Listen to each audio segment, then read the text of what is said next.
14મી જાન્યુઆરીના રોજ કોળી સમાજ દ્વારા ભગવાન શ્રી વીર માધાંતા પ્રાગટ્ય દિવસના અનુસંધાને લીમખેડા તાલુકાના ખીરખાઈ ગામમાં સર્વ સમાજ સાથે મળી કોળી સમાજની આસ્થા સ્વરૂપ ભગવાન શ્રી વીર માધાંતાના આસ્થાના સ્તંભનું અનાવરણ કરવામાં આવ્યું હતું, જેમાં આમ દાહોદ જિલ્લાના કોળી સમાજના એસસી સમાજ તેમજ એસટી સમાજની વસ્તી ધરાવતો જિલ્લો છે અને સર્વે સમાજ એક થઈ જીવન વ્યતીત કરી રહ્યા છે, ત્યારે કોઈક અસામાજિક તત્વો દ્વારા બંને સમાજ વચ્ચે વિખવાદ ઊભો કરવાના આશયથી દાહોદ જિલ્લાની એકતાને ભંડોળવાના આશયથી આ આસ્થા સ્તંભને રાત્રિના સમય તોડી નાખી અને ઉખાડીને ફેંકી દેવામાં આવ્યો છે અને આ જ સમય દરમિયાન ગરીબ ખેડૂતની પાણીની મોટર પણ કાઢી લઈ ગયા તેવું ખેડૂત પરિવાર જણાવી રહ્યા છે। તો ગ્રામજનો દ્વારા તંત્રને અરજી કરી છે કે આ અસામાજિક માથાભારે તત્વોને તાત્કાલિક ધોરણે ગિરફ્તાર કરી કાયદેસરની કાર્યવાહી હાથ ધરવામાં આવે તેવી સ્થાનિક ગામ લોકો તેમજ સમાજના આગેવાનોની માંગ છે। Bureau report Gordhanbhai Patel.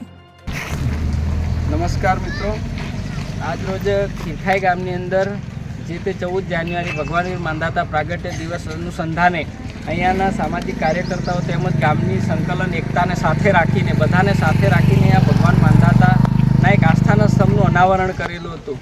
આ સ્તંભને થોડો સમય તો ત્યાં ટક્યો, પરંતુ કોઈક લુખા તત્વોએ કે જેમને આ ગમતું જ નથી, દાહોદ જિલ્લાની અંદર જાતિવાદ ઊભો કરવા માટે કરીને જેમણે આ કૃત્ય કર્યું છે એમણે આ સ્તંભને રાત્રિનો સમયનો લાભ લઈને આ સ્તંભને તોડી નાખવામાં આવ્યો છે।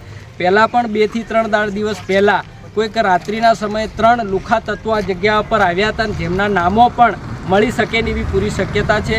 તો અમે નામો સાથે આની જે અરજી છે એ લીમખેડા પોલીસ સ્ટેશનમાં દાખલ કરવાની છે। તદુપરાંત એવો પણ બનાવ બન્યો છે કે અહીંયાના ખીરખાઈ ગામની અંદરથી કંઈક રાત્રિના સમયે નજીકની જગ્યા પરથી પાણીની મોટર પણ કાઢી નાખવામાં આવી છે, એ પણ ચોરીને લઈ ગયા છે। તો અમને એ શક છે કે આ જે સ્તંભ તોડ્યો છે એ જ માણસોએ આ મોટરની ચોરી કરી હોય એવી શક્યતા છે। કેવું તમને કેવું લાગે? આ મોટર એમને ચોરી છે?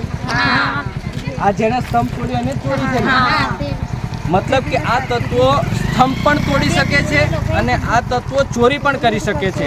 તો તંત્રને નમ્ર વિનંતી છે કે આપ આ બાબતે ઘટતી કાર્યવાહી પૂરતી કરો।